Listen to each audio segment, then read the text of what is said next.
Magical car restoration. Nizam Sagar नाम के गांव में अर्जुन नाम का एक लड़का रहता था। उस लड़के को कार का बहुत शौक था। इसी शौक के चलते वह कार शेड लगाकर उसमें आए कार को रिपेयर करके पैसे कमाता था। एक दिन अर्जुन शेड में काम खत्म करके घर जा रहा था कि रास्ते में एक बूढ़ा आदमी दिखता है। बेटा, यहाँ पहाड़ के पास एक गुफा है।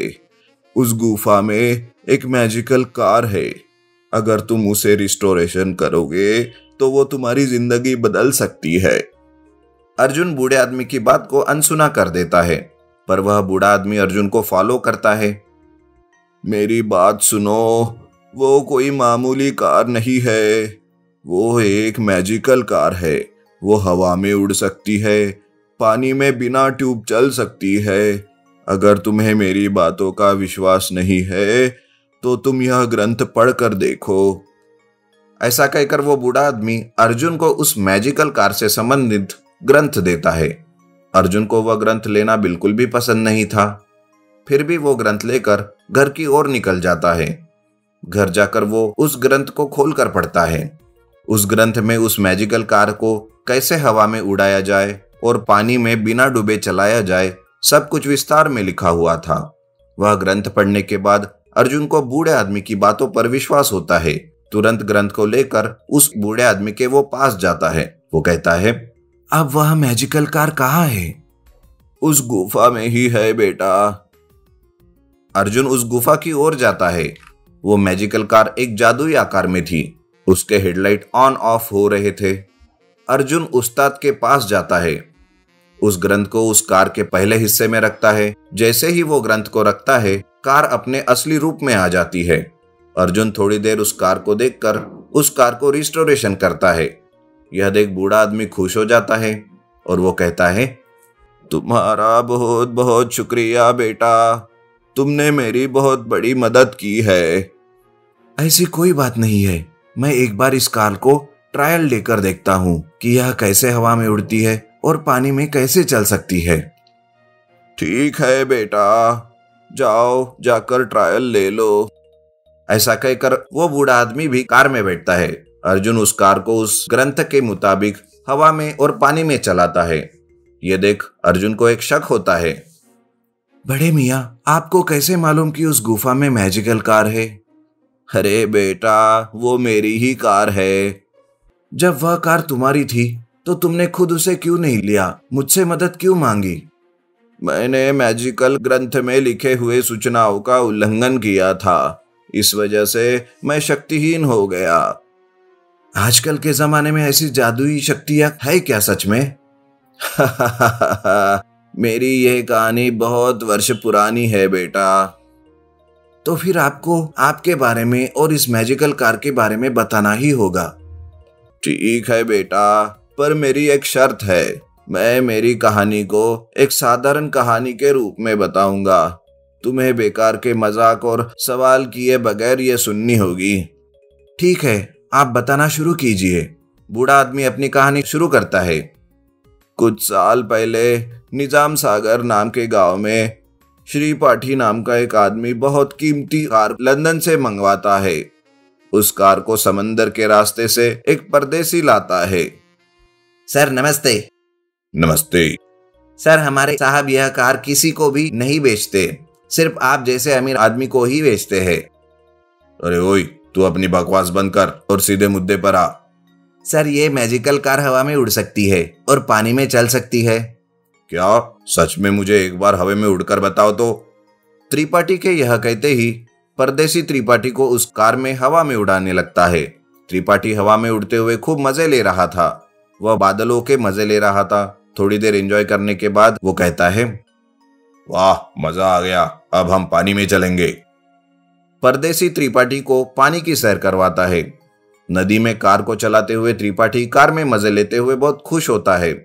इस तरह दोनों का ट्रायल खत्म होने के बाद परदेसी कहता है, सर, इस मैजिकल कार को बहुत ही सावधानी से हैंडल करना होगा, नहीं तो यह मैजिकल कार एक जादुई कार में बदलकर सब कुछ उसमें समेट लेगी। अच्छा, तो बताओ इसे कैसे हैंडल किया जाए। सर, आप ये ग्रंथ पढ़िए, आपको सब मालूम हो जाएगा कि इसे कैसे हैंडल करना है। मैं चलता हूँ।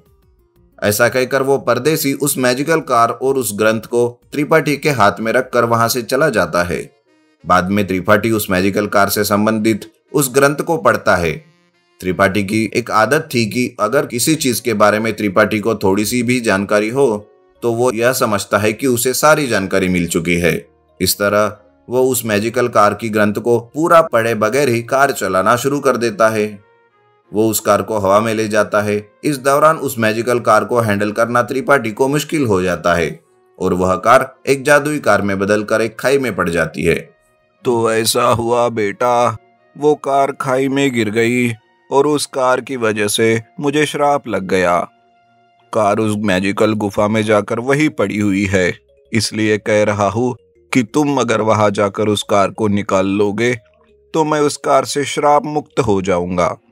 लेकिन मैं उस कार का क्या करूंगा? उसे किसे दूंगा? तुम्हें उस कार को किसी को देने की जरूरत नहीं बेटा, वो कार अब तुम्हारी है।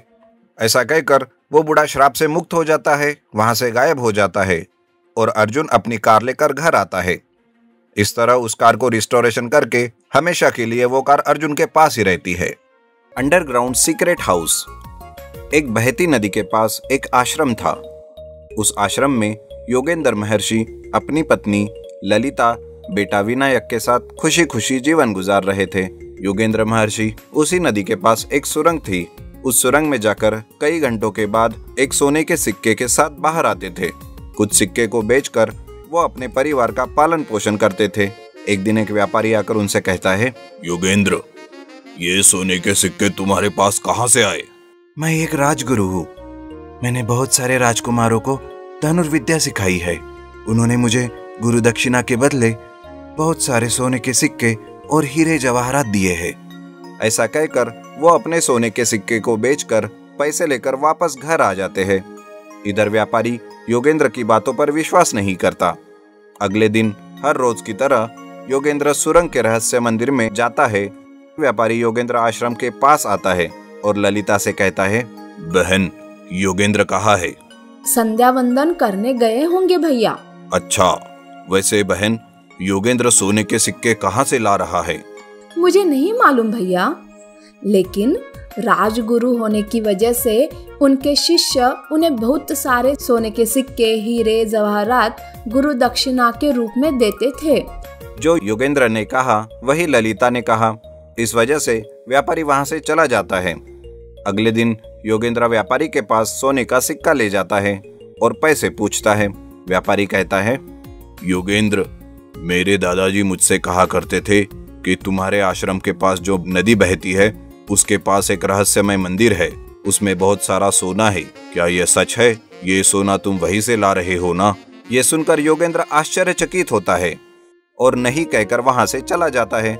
व्यापारी योगेंद्र सोने के सिक्के कहां से ला रहा है ये जानने के लिए योगेंद्र के आश्रम पर नजर रखता है। योगेंद्र हर रोज की तरह अंडरग्राउंड रहस्यमय देवी मंदिर में जाता है। व्यापारी भी योगेंद्र के पीछे पीछे जाता है। योगेंद्र व्यापारी देखे ऐसे एक डिब्बे में खाना डालकर एक कुएं में उतरता है। योगेंद्र के पीछे ही व्यापारी भी कुएं में उतरता है। योगेंद्र कहता है, हस्तर, मैं खाना लाया हूँ, मुझे सोना दीजिए। हस्तर योगी के पास भोजन लेकर उसे सोना देता है। योगेंद्र सोना लेकर बाहर आ जाता है।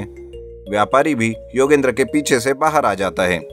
अगले दिन व्यापारी योगेंद्र से पहले स्वादिष्ट और बहुत सारी मात्रा में भोजन ले जाता है और कहता है, हस्तर, मैं भोजन लाया हूँ, मुझे सोना दीजिए।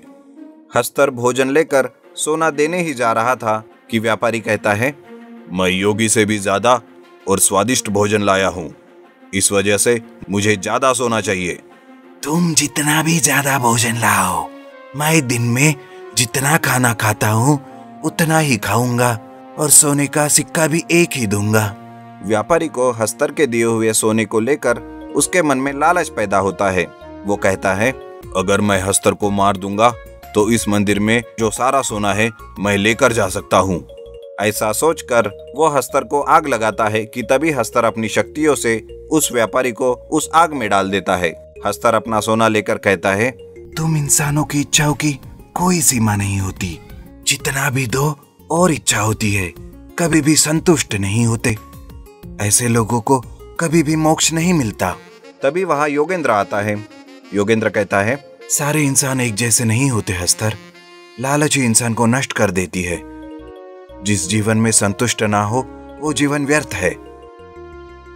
योगेंद्र कभी भी लालच में ना आकर उस रहस्य मंदिर में हस्तर को भोजन देकर वहां से सोना पाते हुए खुशी खुशी अपना जीवन गुजारने लगता है।